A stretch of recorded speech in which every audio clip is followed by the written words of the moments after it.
For me,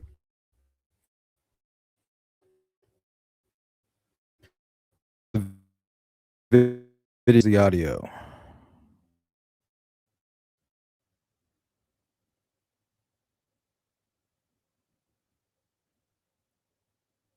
Testing 1, 2, 3.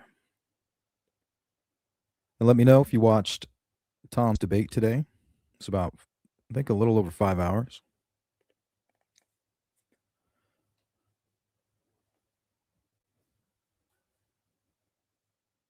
Happy Saturday, January 17th.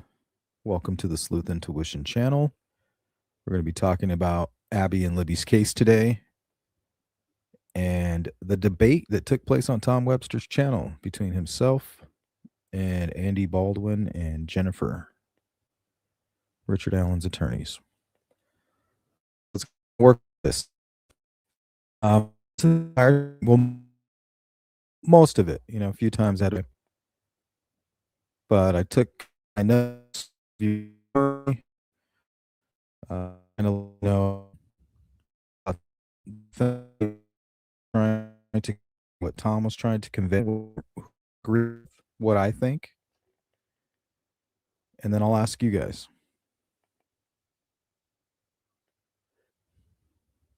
So we'll hear what the defense thought, what Tom thought, what I thought, and then what you think.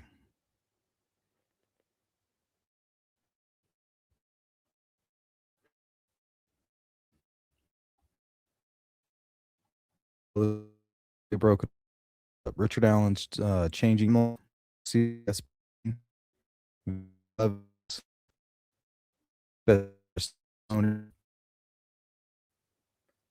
witness memory, bridge guy identification, sketch controversy, platform 1, and movement logic, and then the overall takeaways.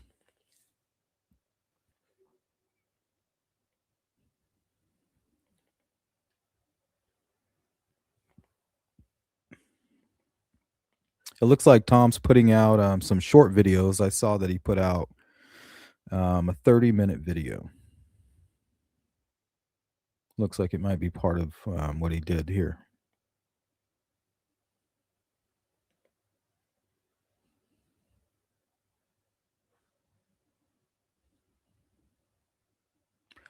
So that's pretty much what you can expect from today's live stream. Let's get going.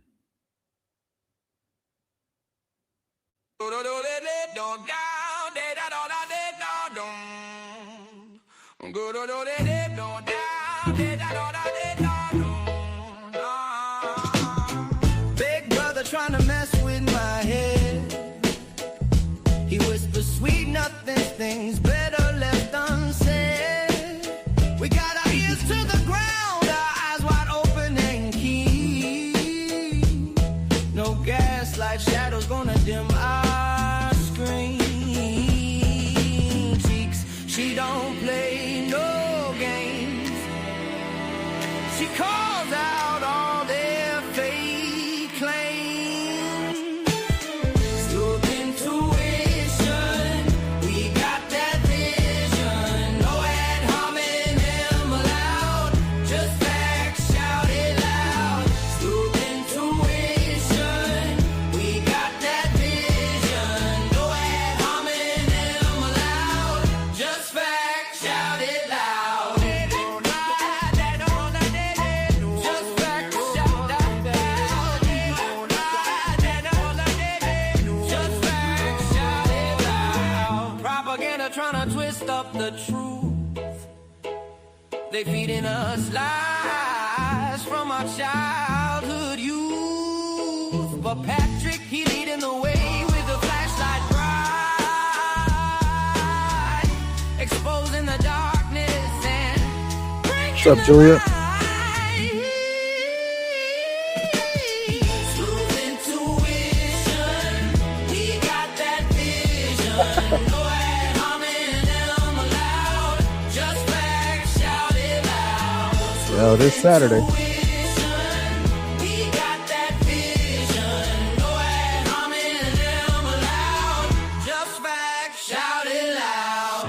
They try to divide us with their silly schemes. schemes, break up our squad, break up all of our dreams, but we stick together, strong and true. Sleuth crew coming for you. Welcome in, everybody. If you want to call in, hit the number at the bottom. If you want to join the panel here with me in StreamYard, just hit the link.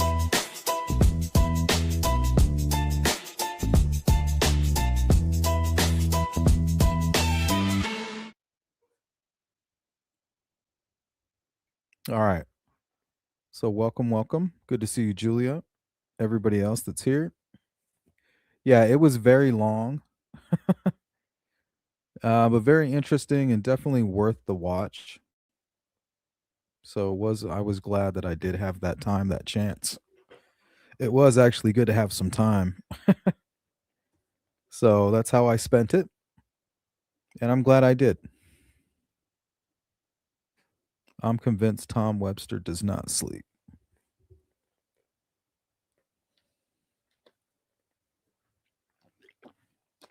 What about Baldwin? Tom was cute.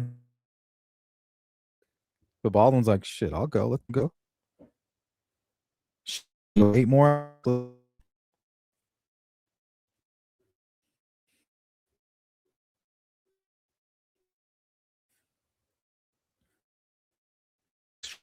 You guys are participating in the poll. I want to get a good idea of who I'm talking to here. Did you watch the debate? It's a simple question. Did you watch it? Yes or no?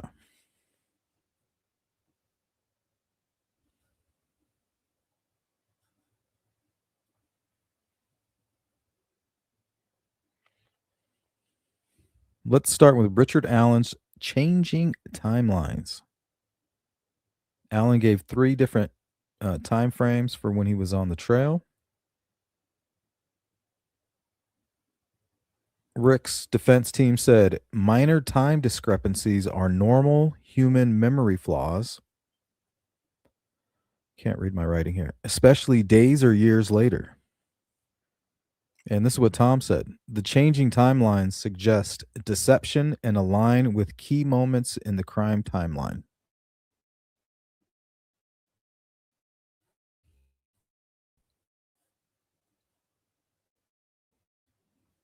What's up? Inquisitive.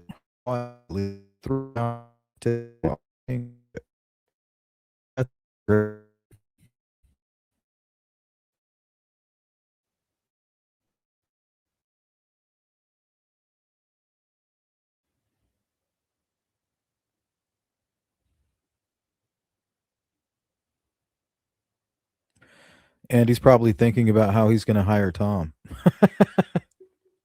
I might need Tom on this case I'm working on. He kept like talking about getting something confused, some location, some county or something. I wonder if that's the case he's working on. And remember, he took that phone call. So he kept getting certain things confused. And I think he might have let out a little bit information about a case that he might be working on. What's up? Sees through. So if you're just joining, we're going to start here.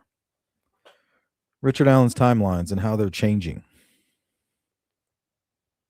And I noticed Andy was okay, or he would call it a red flag when somebody other than Rick Allen was changing their story.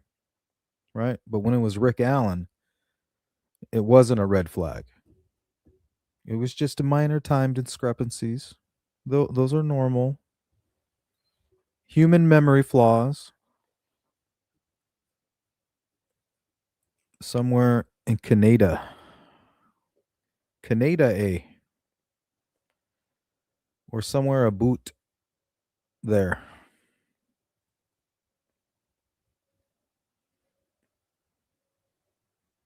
Been making these marathon long videos for years now. He's one of the only true crime YouTubers I watch, but I just don't have the attention span for 6 hours consecutively.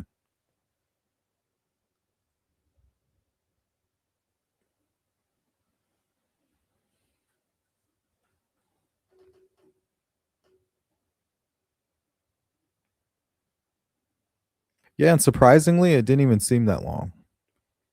So I was definitely engaged as best I could. I had to step away a few times. I probably missed maybe a half hour, but everybody went to a birthday party, so I was like, well, shit.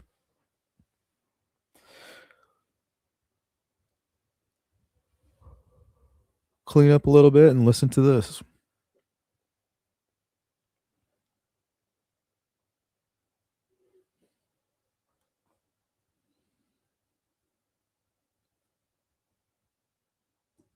Okay, so I think Tom's position was the changing timelines suggest deception.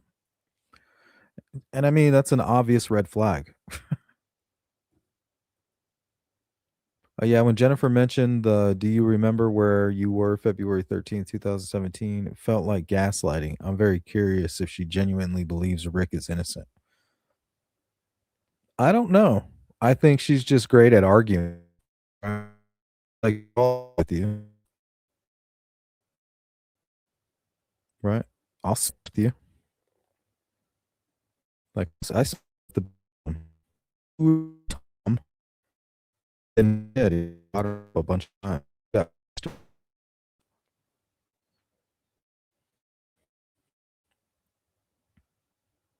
Tom was a stone cold killer.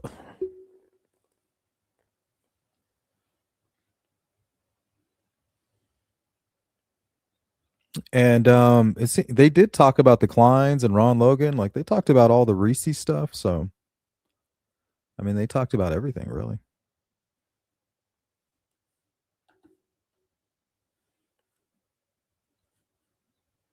Okay, let's move on. CPS building vehicle and the vehicle evidence.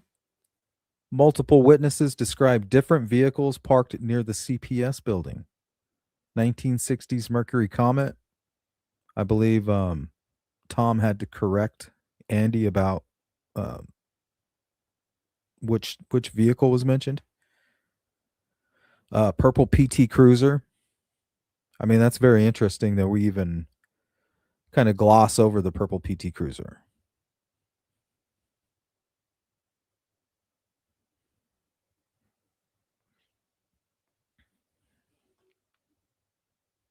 Small, dark car, possibly a smart car. Now that sounds like Rick's car.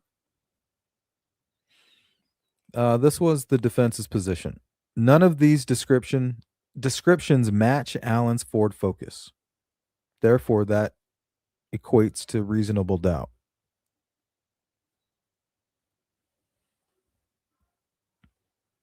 Tom's position was surveillance footage at the Hoosier Harvest Store aligns with Allen's car, and Allen implicitly acknowledged it during police questioning. And he did. They're like, this is your car. He's like, okay.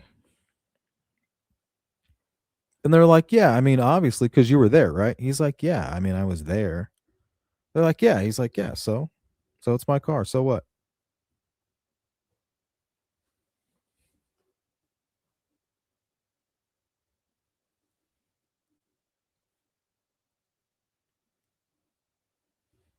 Jay Burns, the argument of asking Tom where he was on any given date years ago is expected.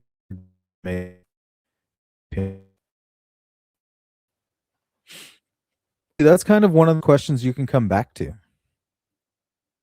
I'm pretty sure I know exactly where I was. I would just have to kind of track it down, maybe through like a pay stub or some,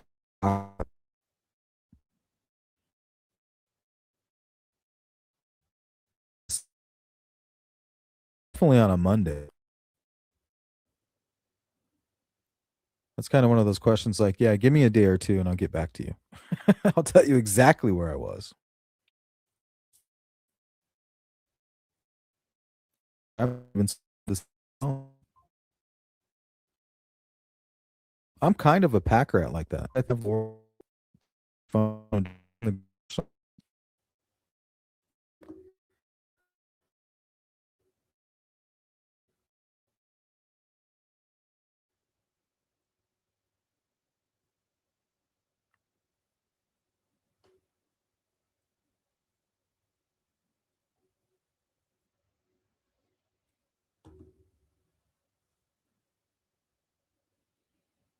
Yeah, but you're right. I mean, the point is it was lazy.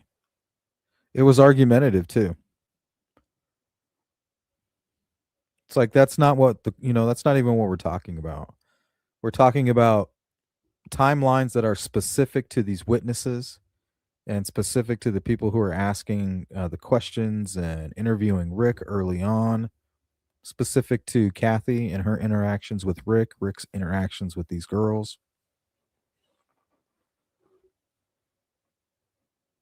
Like we all know that Rick's wife was talking about the Delphi murders. So it's in his mind, right? It's not like this is some story that he didn't have a chance to look at or look over. Even if he wasn't involved, this should be fresh in his mind.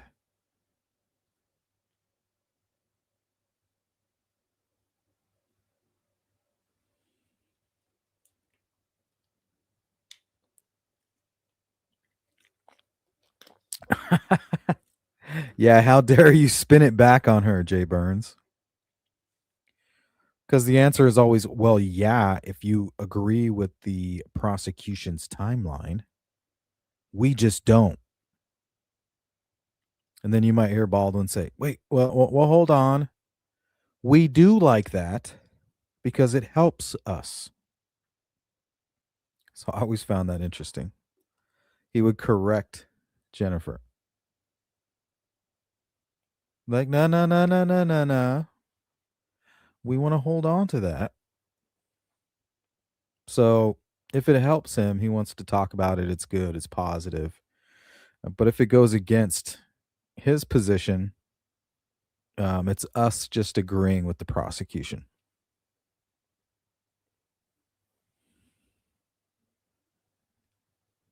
Because anybody with critical thinking skills can see otherwise, right? Anybody with any logic.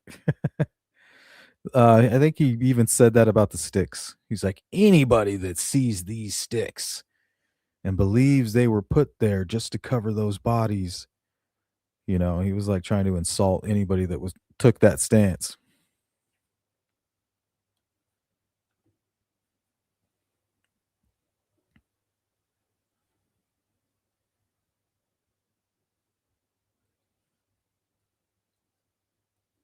Okay, so in regards to the CPS building argument, multiple witnesses described different vehicles parked near the CPS building. Andy and Jennifer said none of these descriptions match Alan's Ford Focus, so that should be reasonable doubt. Tom said surveillance footage at the Hoosier Harvest store aligns with Alan's car, and Alan implicitly acknowledged it during police questioning. Tom even pulled up some footage of a guy who ran his own testing. I think he rented or purchased or got his hands on an actual 2016, Rick Allen's exact model of vehicle that he had during the murders, his Ford Focus, and took some photographs, same angles from the Hoosier Harvest store, and compared them. And it was, I mean, I wouldn't say that it was an exact match, but I mean, it looked like the exact same vehicle, rims and all. Julia says, a reasonable doubt and believing Rick is innocent are obviously two very different things. But as his attorneys, I'm not sure I believe that they are saying publicly of what they are saying publicly. But who knows?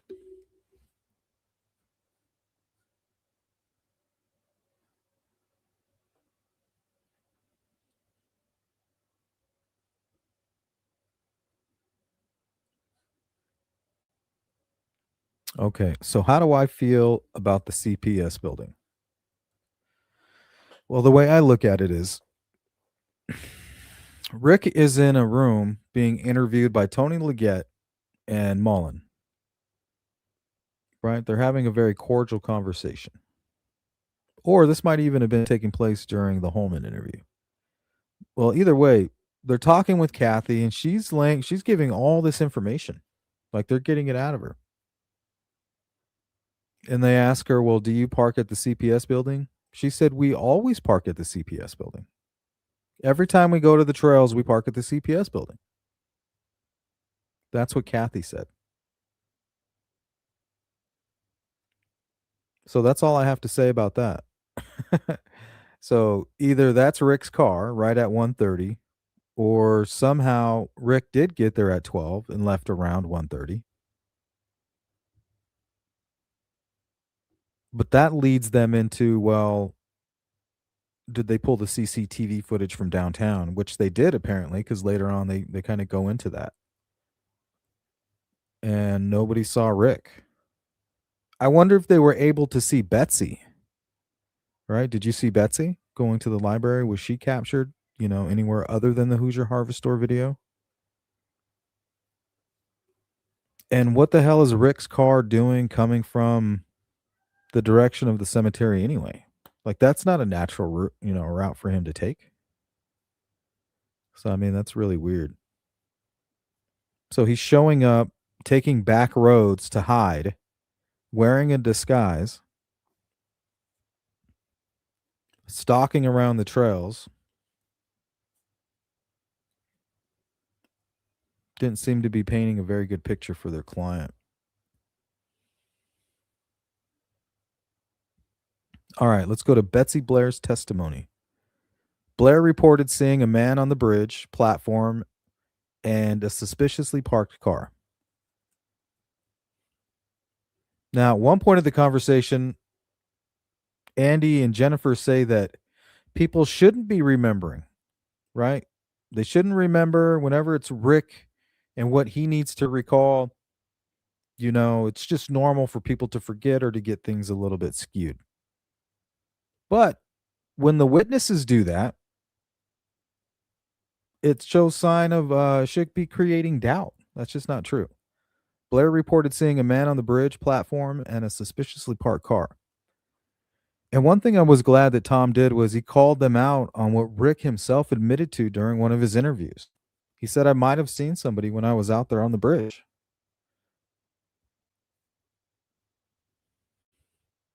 Now, the only reason we even know that Rick was on the first platform is because in his mind, he's trying to appear like an innocent man. All I have to do is admit to everything that happened during these encounters, right? The lady on the bridge, the muddy and bloody, and then those three young girls at the beginning. I'll admit to it all and then just deny I saw the girls because nobody saw me when I encountered. So I'll just deny that part, go away. And it kind of did for a little while.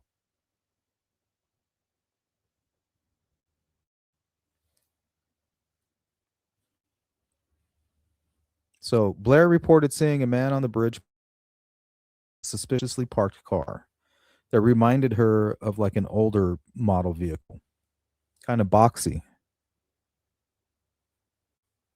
She also said she didn't really get a side view. So how do you know a car is boxy?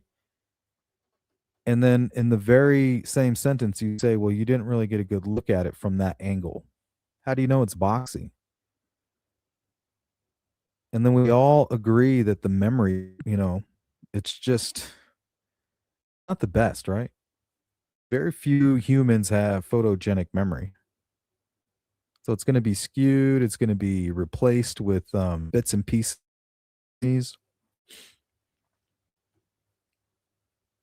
Yeah, it's just not reliable, especially if you're not trying to remember.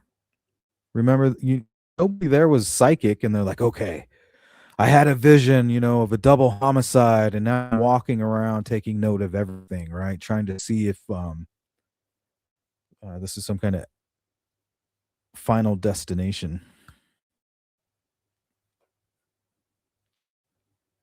Sees through. If you agree Rick saw Riley, then you have Rick is the bridge guy. Everyone in that group agreed they saw the guy in Libby's video. If you don't agree, then who did he see? Well, why didn't they point out Rick in the courtroom?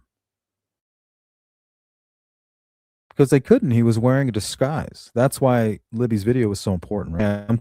Oh, well, there you go. That's the guy that I saw. Not keeping their jarring their memory. They're like, yeah, that's it.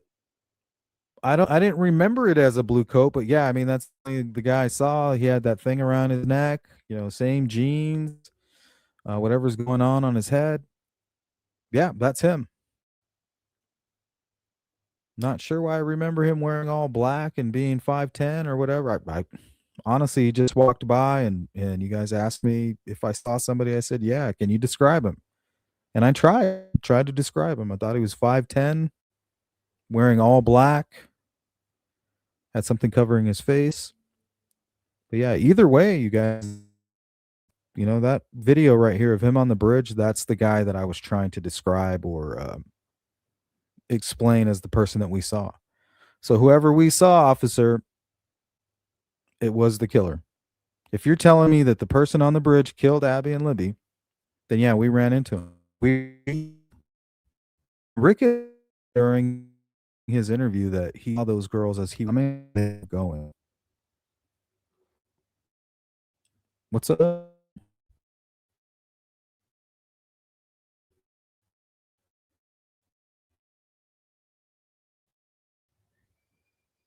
TJ.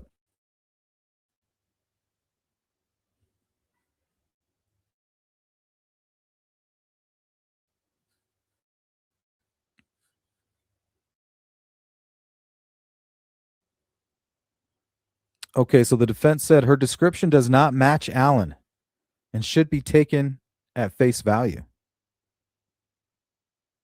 Tom said Blair's timeline creates inconsistencies.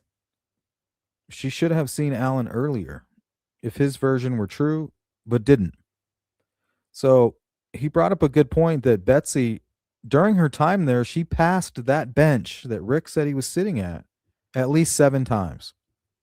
Remember, she apparently was there earlier in the day, left, went to the library to go to the restroom, and came back. Well, Rick's second timeline, which is between 12 and 1:30, is also exactly when Betsy was there during her trip.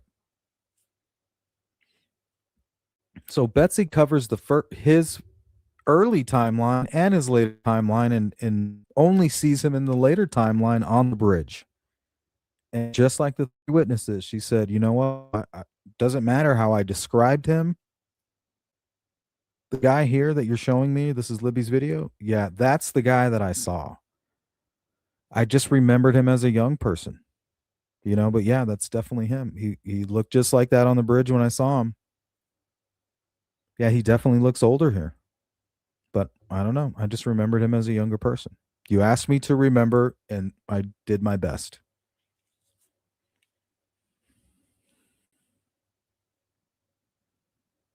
Michelle says, "Who the hell is paying for these lawyers?" Indiana paid for them. At this stage, it's like financial abuse. Rick did.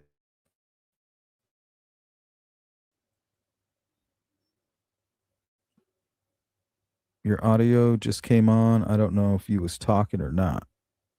Oh, I'm not sure either. Go Hawks. TJ's a Bears fan.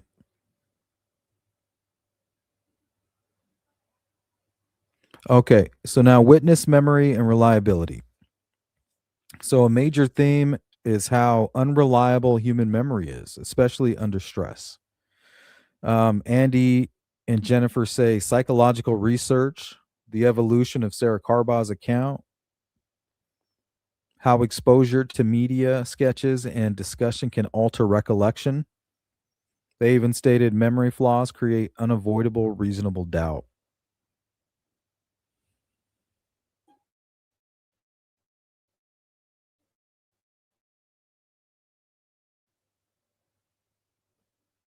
Oh, is it getting all janky?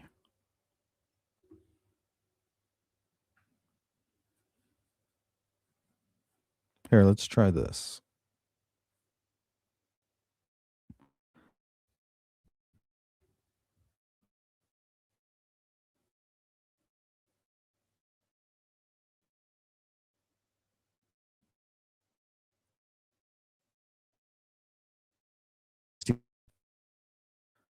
Uh, this one. They brought up psychological research, the evolution of Sarah Carbaugh's account, how exposure to media, sketches, and discussion can alter recollection. And then they talked about the bridge guy identification. No witness positively identified Richard Allen in court as bridge guy. So we talked about that a little bit.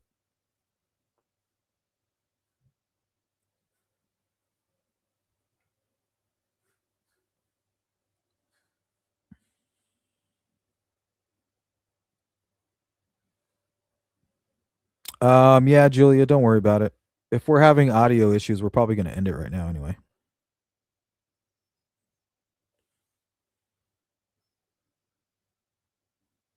Because usually when that happens, it means I need to reset the modem. And it's going to take damn 15 minutes.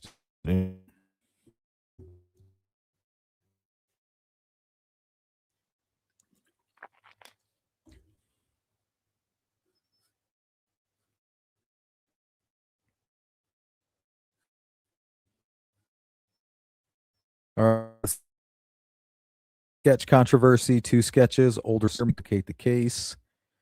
Andy and Jennifer, police ignored the younger looking suspect description. An FBI sketch artist told a witness they were going to cheat during the sketch process. This raises concerns about confirmation bias in the investigation. I think that could be true. Yeah, I don't understand why they would do that to their own case. Like, I have a witness here. Why would I cheat? Why don't you do your best to give me the description? We'll get that out of the way. And now that we're done with that, now let's cheat. All right, we have that. What you have now here. What do you think about this? Oh, shit. Like, yeah, that's the person I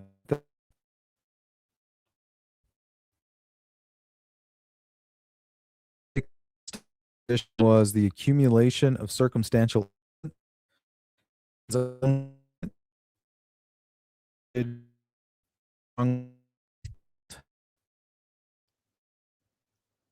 Baldwin's possession memory, questionable investigative choices, and missing recordings, all of which create reasonable doubt.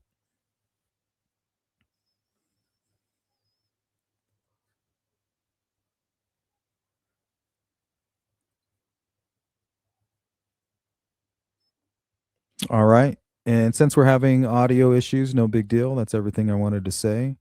Hit me in the comment section. So, replay crew, you know exactly what to do. Everybody else, I'll catch you on the early morning one. And be there, be square. Peace out, guys.